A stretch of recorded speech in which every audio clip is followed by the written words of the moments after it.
I'm Alex Dykes, and today we are out here taking a look at the all-new 2016 RX 450 Hybrid. Now, all new for 2016 is the fact that we can now get Lexus's F-Sport package on the 450 Hybrid. That's kind of an interesting twist for Lexus because they have offered F-Sport packages on their hybrid models in other world markets, but not in the United States. Now, F-Sport is a looks good, handles better package. It doesn't actually make the car any faster. Now, that is a little bit different for 2016 because in the 2015 RX 350 F-Sport, it actually was a little bit faster than the RX 350, just didn't get you any extra power. Of course, the big visual change for F-Sport models is this distinctive F-Sport grille up front. The regular RX 350 gets a very horizontal, slatted grille, and the F-Sport gets these squiggles instead. Even though it feels like this grille is much larger than the RX 350's grille, it doesn't actually get any larger. It's just that those horizontal slats help give it a little bit less weight than what we're looking at right here. This grille is absolutely enormous, and I would love to know what you think about it down there in the comments section down below. Let me know if you like this design or if you don't. Personally, I'm not that big of a fan of this overall front-end design in the RX, but I actually think that this is the right direction for Lexus. Lexus has been accused of producing some relatively demure designs in the past, and whatever you think of this design, it's definitely not sedate and it's not conformist. For 2016, all RX models now get full LED headlamps, and in an interesting twist from previous Lexus models, the Nike Swoosh daytime running lamp right here is not divorced from the headlamp, so it's actually part of the same module. If you recall the IS and the RC and the NX, then this particular portion of the lamp is actually down here in the bumper all by itself. As we go down the front end, you can see that we also get LED headlamps, and there's quite a lot going on this front end design, especially right down here at the bottom of that design detail. The 2016 RX is about 5 inches longer than the 2015 model. That makes this just about the same length as a BMW X5. Of course, the X5 is a 3-row crossover, and that difference is most noticeable right back here where we get this very slanting profile to help make the car visually a little bit smaller. Of course, that does limit the rear cargo area slightly versus a model that was this long and had a very vertical hatch in the back. That means that you can't fit quite as much cargo behind the second row in this as you can behind the second row in something like an Acura MDX with the third row folded. Like the RX 350 F-Sport, we get a slightly tweaked rear end in the RX 450 F-Sport, but we still don't have any visible exhaust tips. They're all hidden in the hybrid model, even in this sporty one. We have very well integrated parking sensors in the back. There's a little bit more visual interest going on than the regular hybrid. Although the engine is still a 3.5-liter V6 engine, Toyota has actually revised the hybrid system for 2016. They've added direct injection, and this engine now produces 259 horsepower and 247 pound-feet of torque. The system total is 308 when you combine motor generator 1, motor generator 2, and the engine together. Fuel economy numbers have not been officially set yet, so the numbers on the side of your screen are simply estimates by Lexus at this time. The hybrid RX 450 does not use a mechanical all-wheel drive system. It uses an electric all-wheel drive system. That's important to know because it doesn't behave the same way as every other all-wheel drive system in this segment. The RX 350, however, does use a traditional mechanical all-wheel drive system. So there's a drive shaft that runs from the front to the back. There's a traditional rear differential in the vehicle. There's a clutch pack that can open and close and send half the vehicle's power to the rear. That means that the RX 350 can send nearly 150 horsepower to the rear axle whenever it wants to. That's very different in the hybrid model. The hybrid model produces 308 system horsepower whether it's front-wheel drive or all-wheel drive, and the all-wheel drive model inserts a 67 horsepower MGR motor in the back. For the uninitiated, MGR stands for motor generator rear because it will use that motor in the back to generate power when braking under certain circumstances. The important thing to know there is that you can never send more than 67 horsepower to the rear axle of this hybrid. That means that if the rear axle needs traction, it either has to draw power from the battery or from the motor generator units up front, or a combination of the two. The reason I'm talking about the amount of power that can go to the rear axle is that this type of all-wheel drive system is designed for inclement weather. It's designed for snow, for improved traction, for better performance out on the road as well. This type of system is not intended for rock climbing or any kind of true off-roading. In general, the system is going to be less capable than a typical all-wheel drive system, and it's going to feel a little bit different. Unlike some hybrids out there, you can tow with the RX 450 hybrid. Towing is limited to 3,500 pounds and only with the all-wheel drive model. If you get the RX 450 front-wheel drive, you can't tow anything. Of course, the F-Sport is all-wheel drive only. Also, an interesting twist, towing capacity is not reduced for the RX 450 all-wheel drive hybrid. It's exactly the same as the RX 350. Front seat comfort ranges from good to excellent depending on the model that you get. The four-way adjustable lumbar support and the extending thigh cushion are definitely options that I would get. It really makes the seat an awful lot more adjustable. For me specifically, the extending thigh cushion helps you feel a little bit better supported right here behind the knees. The overall driving position is excellent, and we have a tilt telescopic steering column that is also memory linked. The size of the RX is obvious when you hop into the back seat. This model gives us more legroom than the last generation, and the last generation was already pretty big in the back. We have 82 inches of combined legroom, that's front legroom plus rear legroom, and that's considerably more than you find in the next size category down. That's about 4 inches more than an Audi Q5, 5 inches more than an X3 or a GLK, right about the same as a Lincoln MKX, and that would be the 2016 model. That means that it's quite easy to put a tall person up front and have considerable legroom in the back for tall people as well. The seat bottom cushion is also not as close to the floor as you find in your compact luxury crossovers. This size difference is obvious when you move over to the middle seat, because even though the seat bottom cushion is higher up off of the rear bench, I still have about an inch of headroom left there. And if I move all the way over to the right side of the vehicle, this front seat is all the way back in its tracks, and I still have about 4.5 to 5 inches of legroom left. We also have a decent amount of headroom, more than you'd find again in those compact crossovers. Rear seat passengers do get a fold down softly padded center armrest with cup holders that fold out of the front right there, and a small storage cubby behind. This is where you'll find the storage for the remote control for the rear seat entertainment system that our particular model has in it. The seats do fold. Our particular model has the optional electric folding second row seats, and these can be controlled either via a button right here on the seat itself, in the back of the vehicle, or up front by the driver. In addition to the power folding feature, these seats also power recline. This is the most upright position, and this is the most reclined position. Helping improve the cargo area functionality, the rear seats also slide forward and backward to give you a little bit more space in the back. Lexus's rear seat entertainment system has been significantly changed for this model year. It has graphics that are very similar to what we find in the dashboard, and the screen now flips up and down to get a better viewing angle. The system is entirely controlled via this particular remote control, and we now have an HDMI input. You can change sources, you can use this to interact with the system, and of course we have a built-in DVD player. Of course, one of the big reasons to get a crossover this size versus that next size category down is this enormous cargo area. It's about 33% larger than you'll find in an X3 or a GLK. We also have room for a spare tire in the back. Now, in American models, it is a compact spare tire, and we get a small amount of additional storage space right in there. But in Canada, you can get a full-size spare tire. Now, the full-size spare tire unfortunately takes up about 2 inches of cargo room on the floor, so the floor will be a little bit higher than in American models. The subwoofer in this particular model is well integrated into the side of the rear cargo area, and on the other side you can see the controls to fold the rear seats up or down. Let's take a quick spin around the interior. We are in the top-end hybrid model, which means we do have this panoramic roof that extends all the way over the rear seats right there. We also have two-way adjustable headrests and two-way adjustable seat belts for the driver and the front passenger.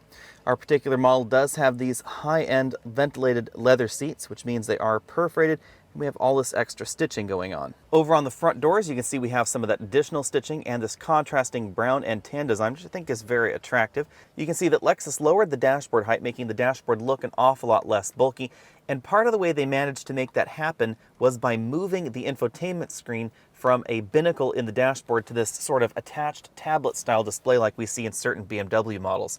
This is a very, very large LCD, very similar to what we find in the Lexus LS, only again it's in this module sticking up above the dashboard. Moving down from that, we have two large air vents and an analog clock, and we have our Mark Levinson sound system in this upper end model.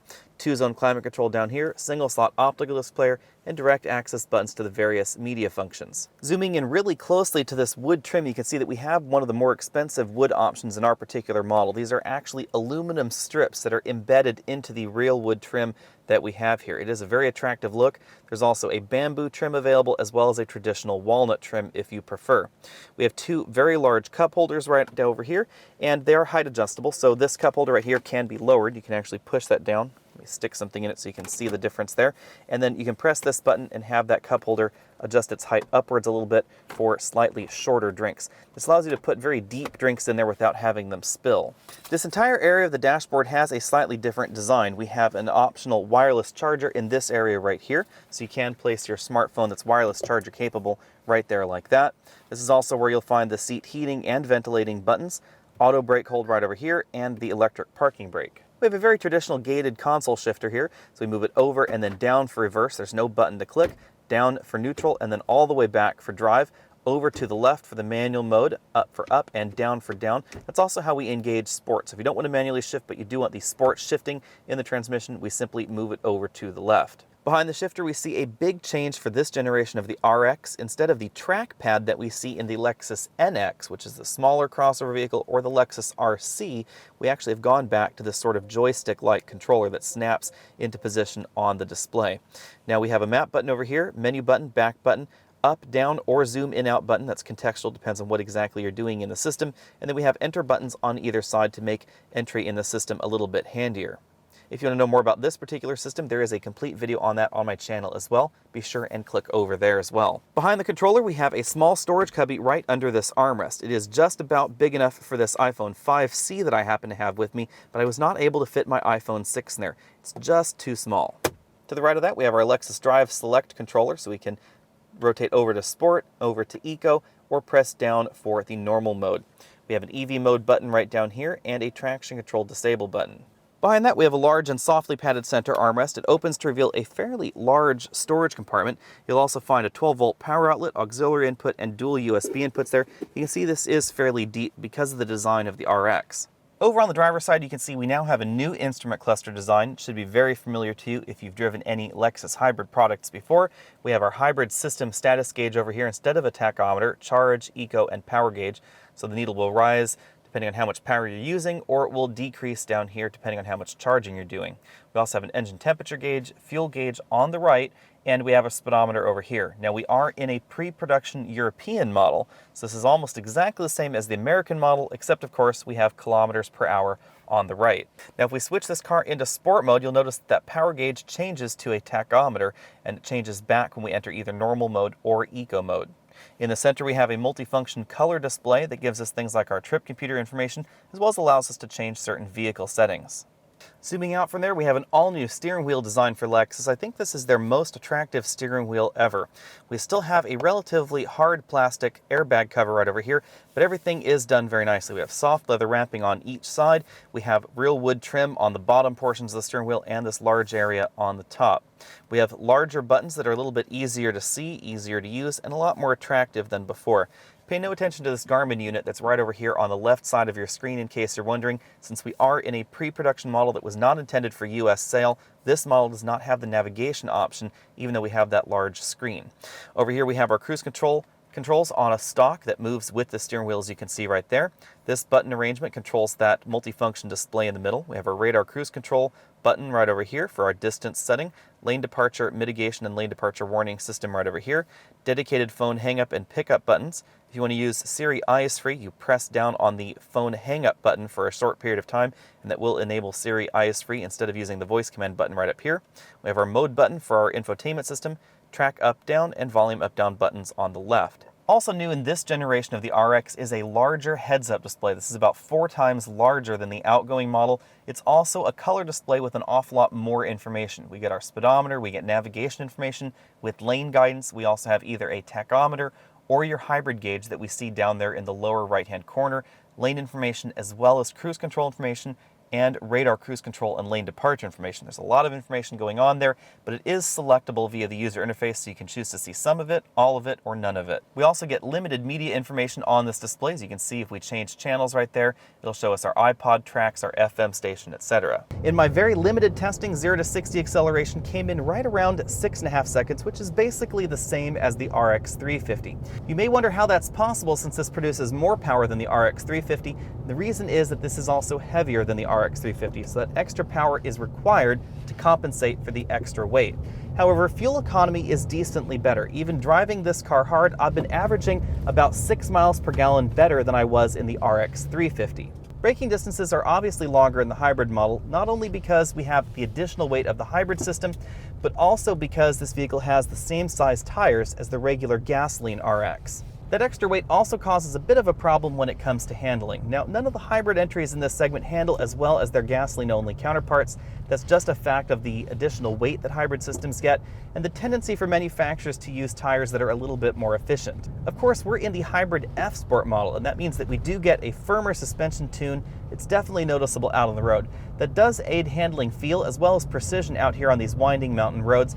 Absolute grip is not that different, of course, to the regular hybrid model, but the feel is definitely improved. You can hear we got a little bit of a squeal around that corner back there. Obviously, with firmer suspension tuning, the ride decreases just a little bit versus the regular hybrid model, although this is not as harsh as many of the German options when they add their sport packages. For instance, a BMW with an M Sport package, that would be a great deal firmer than the F Sport RX that we're driving right here. Now, I think my personal preference has to be the looks of the F Sport package, but actually the suspension tuning in the regular RX. The regular RX got a little bit firmer this year versus last year. I actually place it somewhere between the 2015 regular model and the 2015 F Sport model, and that does bode well for the RX in general. That means that this F Sport model is just a hair firmer than the last generation RX F Sport. As you'd expect from a hybrid, both engine noise and fuel economy are improved versus the regular RX 350. Cabin noise improves, of course, because the engine can run at lower RPMs than in the regular model, and of course we have the electric ability, so this car will run in EV mode only at certain speeds. As I said earlier, fuel economy came in right around 26-27 miles per gallon over a day of relatively aggressive driving in this hilly area of Oregon. I do expect this to easily be able to get 30 miles per gallon in my daily commute, but I won't know until I get one for a full week.